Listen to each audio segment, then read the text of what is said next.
Jornal da EPTV, segunda edição. Oferecimento Hipersaúde. Baixe o aplicativo, compre e participe do sorteio amanhã.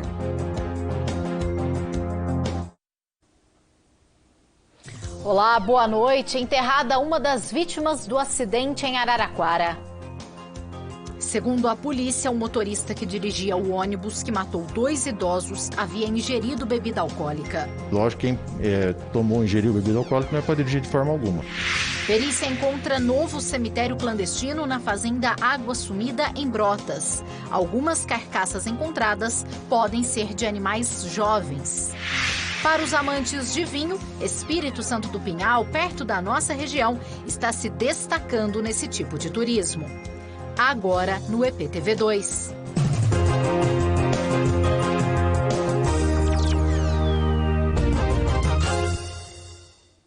Dois idosos morreram na manhã deste sábado depois de serem atropelados por um ônibus. Segundo a polícia, o motorista do veículo teria ingerido bebida alcoólica. Uma das vítimas foi enterrada hoje à tarde. Essa foto foi tirada ontem. Gelson Batista da Silva tinha 82 anos. Morreu na hora. O enterro do segundo idoso foi nesta tarde. Luiz Carlos Rosário tinha 62 anos. Ele chegou a ser socorrido, mas não resistiu. Os dois eram moradores antigos do bairro. Vizinhos guardam lembranças. Estavam os dois juntos, que eles sempre trabalham juntos, os dois. Os dois eram amigos. Aí aconteceu essa facilidade aí, ó. Aqui tá tudo em luto, porque ele era querido. No local ficaram muitos estragos e até pedaços do ônibus. Essas são imagens registradas logo depois do acidente. Foi por volta das 6h30 da manhã. O motorista tinha entrado às 4h30 no serviço. Era a segunda viagem dele no trecho Hortência Centro. O caminho que o motorista fez instantes antes dos atropelamentos foi idêntico ao percurso deste outro ônibus. O veículo dobra a esquina e em seguida desce a rua, um trecho de reta. As marcas que ficaram contam um pouco do que aconteceu. Aqui tem marca de borracha do pneu dianteiro, do lado esquerdo do ônibus. O ônibus subiu por aqui, na calçada. A gente percebe mais marca aqui do percurso, nesta outra marca aqui, bem visível, do pneu. O veículo continuou, veio até aqui para o terreno e encontrou o seu Gelson aqui, nesse portão que foi recolocado. Ele estava mais ou menos nessa posição em que eu estou agora. Já o seu Luiz Carlos, ele estava sentado por aqui. Os dois foram atingidos simultaneamente. Quem conta isso é um morador aqui da região que prefere não se identificar.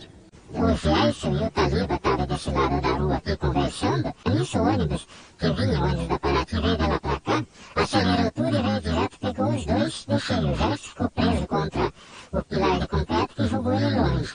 E o Taliba, como estava sentado, o ônibus passou em cima dele. A gente fica numa situação difícil, porque a gente conhecia eles aqui, sempre todo dia conversava com eles, é difícil pra gente também.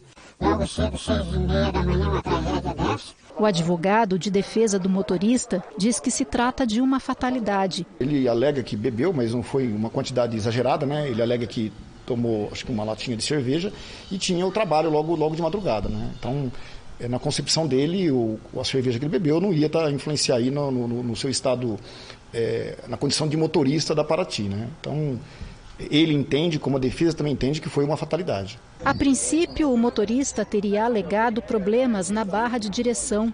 Mas como o veículo precisou ser manobrado para ser guinchado, essa hipótese já foi descartada. O motorista passou pelo teste do bafômetro e deu positivo. O motorista tem 39 anos de idade e trabalha há 3 anos e meio na aviação Paraty. O caso foi registrado como homicídio culposo com ingestão de bebida alcoólica. E se isso se confirmar no decorrer do processo, a pena pode chegar a 8 anos de prisão. Como o teste do bafômetro acusou a presença de álcool no organismo, ele foi preso em flagrante. Ele contou à polícia que bebeu, sim, mas ontem à noite, por volta das 7 horas, uma lata de cerveja. Fez o teste de etilômetro, que a gente fala o bafômetro, e resultou 0,43 miligramas por litro. Até 0,3 é o limite. Então ele já tinha ultrapassado, né? E lógico, quem ingeriu bebida alcoólica não é para dirigir de forma alguma. Mas a lei fala na parte criminal até 0,3. Os 2 idosos eram praticamente vizinhos do local do acidente. Esse terreno pertencia ao seu Gelson.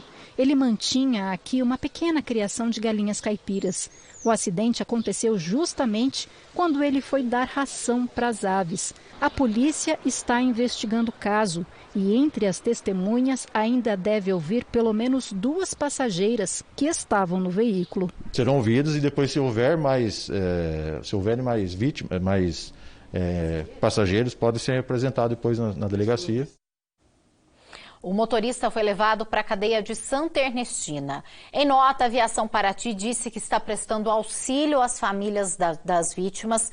Disse ainda que o ônibus estava em perfeito estado de conservação e funcionamento, que está acompanhando as investigações da polícia e deve tomar providências assim que o inquérito for concluído. A Prefeitura de Araraquara disse que a Controladoria dos Transportes da cidade também está acompanhando todos os fatos junto à empresa Paraty. O enterro de Gelson Batista da Silva vai ser amanhã, às 10 horas da manhã, no cemitério dos Britos.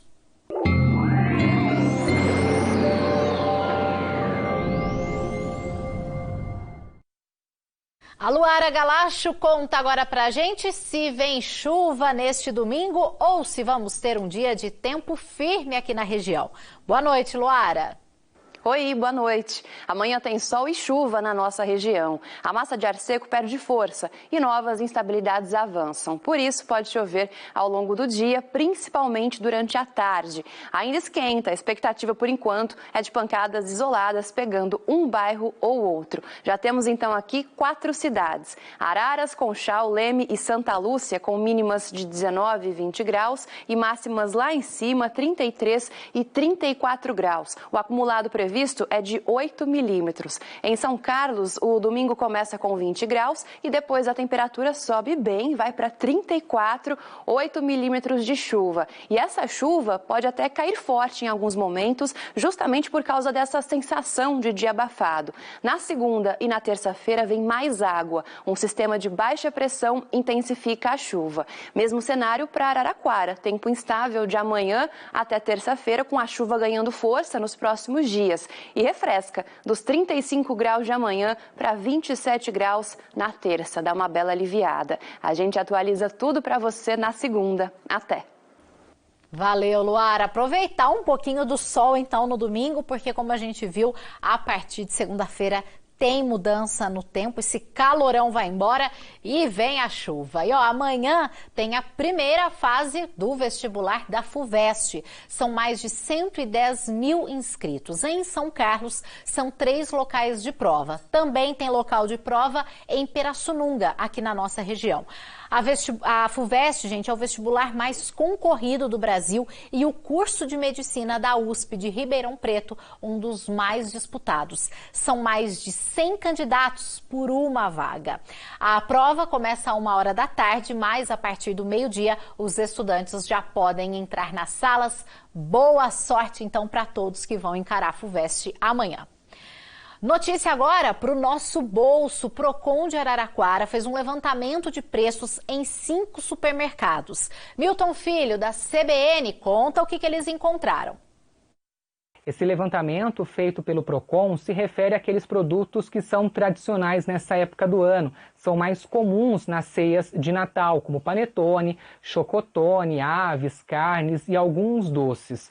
O levantamento foi feito em 5 supermercados aqui de Araraquara e mostrou que a variação de preço para o mesmo produto pode superar os 60%. E foi isso que aconteceu com a farofa de mandioca tradicional, que teve uma diferença de 60,13% entre os supermercados pesquisados. O Procon encontrou esse produto custando de R$ 4,49 até R$ 7,19. Quando o assunto é a sobremesa, o grande vilão foi o abacaxi em rodelas, com uma variação de quase 45%. Foi encontrado de R$ 10,29 a R$ 14,90. Já o item com a menor diferença foi o panetone de frutas cristalizadas, uma diferença de quase 12% entre os supermercados pesquisados, de R$ 15,90 a R$ 17,80. Já quando o assunto são chocolates, todos apresentaram variação superior a 14%. Segundo o fiscal do PROCON, o coordenador do PROCON, Rodrigo Martins, o objetivo é justamente esse, mostrar para o consumidor que existe diferença de preços entre os mesmos produtos e que é possível economizar se o consumidor pesquisar. Faltando aí, né, Juliana, 2 semanas para o Natal, ainda dá tempo de fazer as compras com calma, pesquisar, olhar bem os preços para tentar economizar o máximo possível, porque cada centavo faz diferença, né? Boa noite para você, boa noite para o pessoal que está em casa, um excelente final de semana para todo mundo. É isso, Milton, obrigada, viu? Qualquer economia com tudo mais caro vale, gente. Então, o negócio é pesquisar. Achou um produto mais barato? Manda lá no grupo do WhatsApp, avisa a família, avisa os amigos, pra gente conseguir ter essas pequenas economias que no final do mês faz diferença, né? A seguir, tem atualização do caso dos búfalos abandonados numa fazenda de Brotas. Um novo cemitério clandestino foi encontrado e hoje começou a perícia. Tinham carcaças com crânios menores, que indicam que podem ser de animais jovens. A gente mostra também que Espírito Santo do Pinhal está se destacando no turismo para as pessoas que apreciam vinhos. O EPTV2 volta já já. Chegou o Big Taste Turbo Bacon. É, o Big Taste com uma de bacon. Todo o sabor do Big Taste com uma de bacon. Crispy e em fatias. Foi o que eu disse. O Big Taste com uma loucura de bacon. Assim como um novo dia, nasce uma nova forma de comprar com economia de verdade em São Carlos e região. Venha aproveitar as ofertas da grande inauguração do Spani Atacadista. A melhor opção para abastecer o seu comércio e a sua casa. Dia 14 de dezembro, a partir das 9 horas da manhã. Não perca! Spani Atacadista. Aqui é barato mesmo. Chegou o Big Taste Turbo Bacon. É, o Big Taste com uma de bacon. Todo o sabor do Big Taste com uma de bacon, crispy e em fatias. Foi o que eu disse. O Big Taste com uma loucura de bacon. Rose acha que Guilherme tá mudado. Eu acho que esse negócio de voltar da morte muda a gente. Mas se descobrir a verdade sobre o investimento do marido no projeto dela, vai ver que não é bem assim. Se você veio tentar me convencer a não falar pra Rose da mentira do Guilherme, você perdeu a viagem. Pelo contrário, eu quero que você conte tudo pra Rose. Como é que é? Hoje... Eu vim assim que eu pude. Aconteceu alguma coisa? Quanto mais vida, melhor. EPTV2 de volta. Um novo cemitério clandestino foi encontrado na fazenda em Brotas, onde centenas de animais foram achados com fome e sede no mês passado. Uma perícia começou a ser feita hoje e entre as carcaças encontradas, agora tem crânios menores, que indicam que podem ser de animais jovens. Uma retroescavadeira encontrou vários crânios enterrados de forma irregular, sem nenhum cuidado com o meio ambiente. Os peritos avaliaram uma área da fazenda Água Sumida onde funcionava um cemitério clandestino, descoberto pelos voluntários que passaram a cuidar dos búfalos. Durante a construção da cerca essa semana, nós nos deparamos com esse canto aqui de divisa da fazenda isolado. E ao andar, sobre o capim ali, encontramos ossos. E diante desses ossos já veio a evidência que ali se tratava de mais um cemitério. Em virtude disso, solicitamos novamente os peritos da USP e da Unesp, e aqui na presença da Polícia Militar Ambiental, com o auxílio também da Prefeitura Municipal, que nos forneceu o maquinário, estamos aqui escavando e já encontramos aí diversos crânios de animais. Patologistas da USP e da Unesp analisaram as carcaças. Uma equipe da Polícia Ambiental também acompanhou o trabalho. Além do cemitério, a fazenda tem 2 valas clandestinas. Com base no material coletado, um novo laudo deve ficar pronto em 15 dias. Os peritos pretendem estimar quantos animais vítimas de maus tratos foram enterrados nos últimos meses.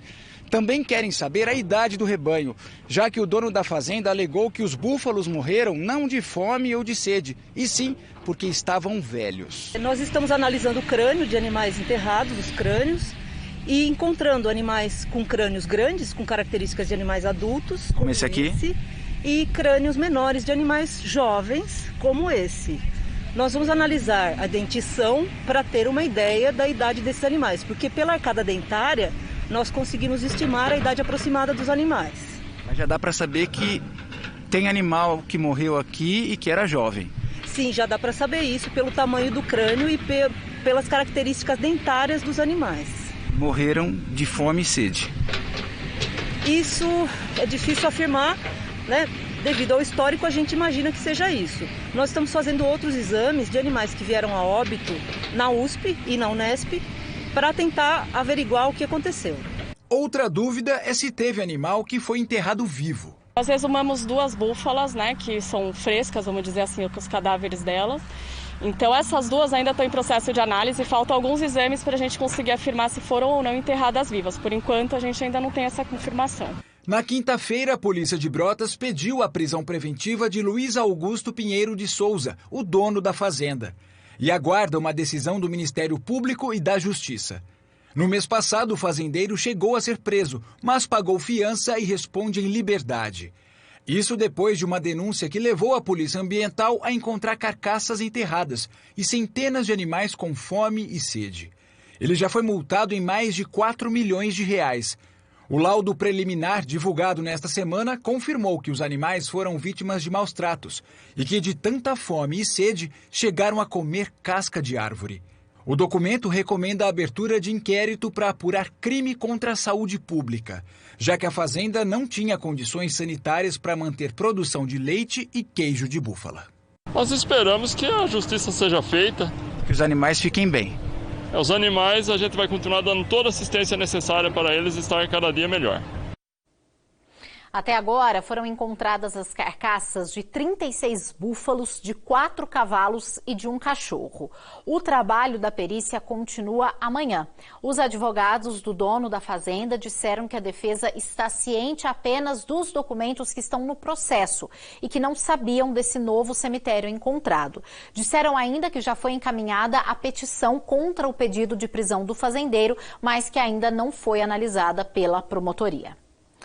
Bom, estamos com menos mortes e menos confirmações de casos de Covid. Mas, gente, para isso as pessoas precisam se vacinar. As cidades ainda enfrentam o problema de muitos faltosos.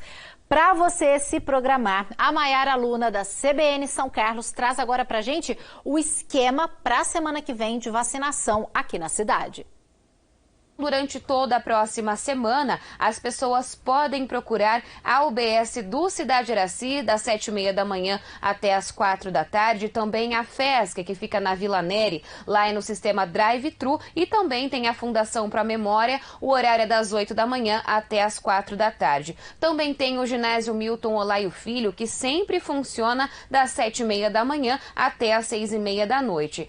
Na terça-feira e também na quinta-feira vai ter o plantão noturno. Já teve na última semana e nessa semana, na próxima semana, vai ter também. O horário é das 4 da tarde até as 7 da noite, para quem não consegue, né, se imunizar no período da manhã, nas UBSs da Vila São José, Redenção, Cidade Iraci e também do Santa Felícia. Também tem o ônibus que percorre os bairros aqui de São Carlos, facilitando aí a vacinação para a população. Na segunda-feira, o ônibus vai estar no Jardim Gonzaga, terça-feira no Jardim Medeiros e Jardim Beatriz, quarta-feira no Jardim Monte Carlo, quinta-feira no Parque Novo Mundo e na sexta-feira percorre o assentamento Parque das Antas. O horário do ônibus é sempre das 8 da manhã até o meio-dia. A vacinação segue então aqui em São Carlos. A gente sempre reforça dessa importância de se imunizar, né, Ju? Volto com você. É isso mesmo, obrigada, Maiara. A programação tá aí, não tem desculpa para não se vacinar. É plantão noturno, é ônibus, drive-thru, pontos fixos.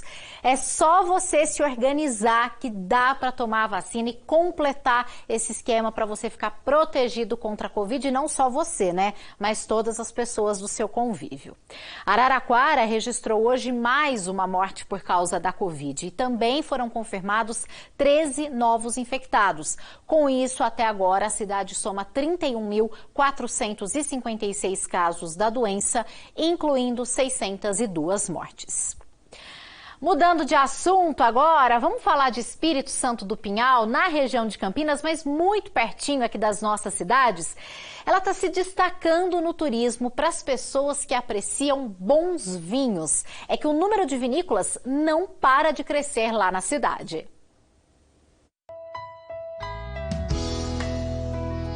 Dos cafezais para as videiras, o que se vê por aqui atrai cada vez mais investimentos.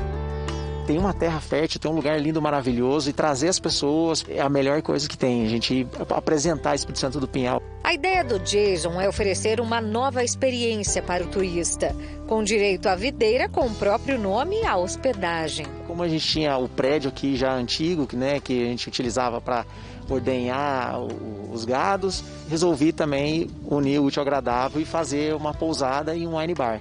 A ideia é que as pessoas venham, plantam a sua videira, se ela não plantar, ela pode vir escolher uma, adotar a videira e ela vai ter uma aula prática, vai poder colher, vai poder desbrotar, tirar cacho, conduzir os ramos. Então essa é a ideia, que a pessoa tenha essa experiência de vivenciar o dia a dia no campo. Essa vinícola fica a 1.300 metros de altura, a maior de todo o estado de São Paulo.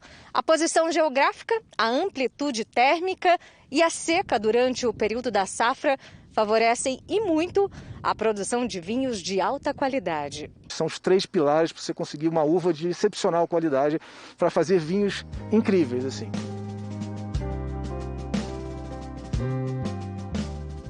Em uma das regiões mais tradicionais da Serra da Mantiqueira, esse labirinto verde tem sido atrativo de empresários até de outras áreas. Viemos da indústria farmacêutica, gestão hospitalar, e a gente está aqui podendo fazer esse sonho acontecer.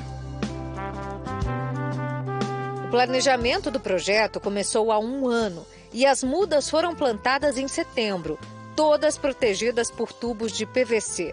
Ao todo, são 8 hectares de plantio, 3 deles dedicados a 10 variedades exclusivas e importadas da Europa. Como a gente tem a descendência italiana, nada melhor do que a gente fazer o quê? Uma homenagem aos nossos ancestrais, né? Então, a gente tem variedades que nunca entraram no Brasil, por exemplo, a Frappato. Nós tivemos ali embaixo as Corvinone e uma também fantástica, que são as uvas vindas da Geórgia, né? A Saperava, a Ratstelli. O investimento por aqui é levado tão a sério que os produtores decidiram criar uma associação. Para a gente se organizar, para fazer todas as compras, para a gente fazer essa região, de fato, virar uma região de sucesso e vinícola. E a associação tem um papel fundamental para tudo isso. Compartilhar conhecimento e formalização tornam um negócio ainda mais atrativo. A gente está muito otimista, eu acho que é uma escolha não só de negócio, né? Mas é uma parte que todo mundo é muito apaixonado. Da xícara à taça, Espírito Santo do Pinhal é capaz de reunir história, aroma e turismo.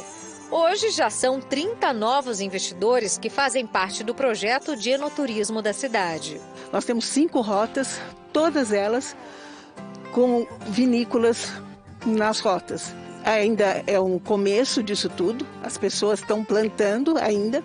Então eu acredito que vai ser muito importante que esse enoturismo crescendo de uma forma muito grande nesses próximos anos. Com o roteiro do vinho, o impacto na economia deve ser imenso. Todo mundo vai ganhar com isso. Daqui a 2, 3 anos, o turismo vai ser a primeira economia da nossa cidade, de Espírito Santo do Pinhal. Quem já colheu os frutos da primeira safra está otimista. A gente fez um vinho experimental da safra 2020, um 100% Syrah, que teve uma qualidade excepcional para uma uva tão jovem, com 1 ano e 8 meses só. E a gente está muito feliz e satisfeito com a primeira safra. Eu acho que está valendo a pena. Legal, né? Tão pertinho aqui da nossa região. Dica para você passear com a sua família. O EPTV2 deste sábado fica por aqui. Desejo para você uma ótima noite e um ótimo domingo.